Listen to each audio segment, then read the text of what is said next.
Le ministère chinois des Sciences et des Technologies a organisé une conférence de presse ce matin avec un briefing du ministre Wang Gang sur le développement du secteur des hautes technologies en Chine. La conférence de presse a attiré une attention exceptionnelle en raison de l'importance que ce secteur a prise en Chine.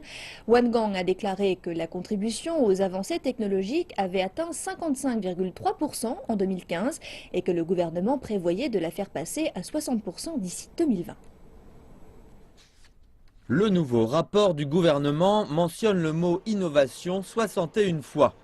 C'est dire l'importance que le gouvernement donne à ce secteur. Le chef du ministère des Sciences et Technologies, le ministre Wang Gang, a déclaré lors de la conférence de presse de jeudi que 2015 était une année de réussite. Nous avons atteint ou surpassé tous nos objectifs technologiques établis lors du plan quinquennal, à l'exception de la recherche et du développement et du PIB. Le ministre Wan dit qu'améliorer l'efficacité de la recherche et du développement demeure un défi.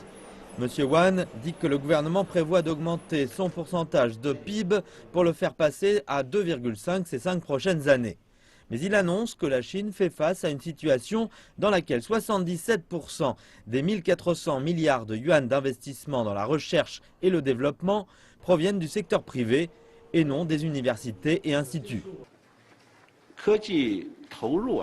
Il est difficile de donner des applications concrètes aux recherches effectuées par des instituts académiques, principalement parce que le processus d'approbation est trop long. D'ici à ce que la nouvelle technologie atteigne le marché, la demande a déjà changé.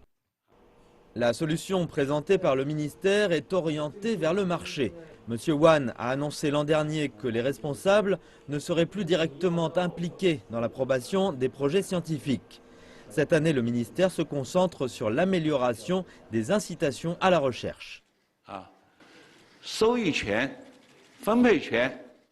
Il nous faut clarifier la propriété des résultats des recherches. Si nous donnons des droits et des revenus aux chercheurs, cela constituera de meilleures incitations.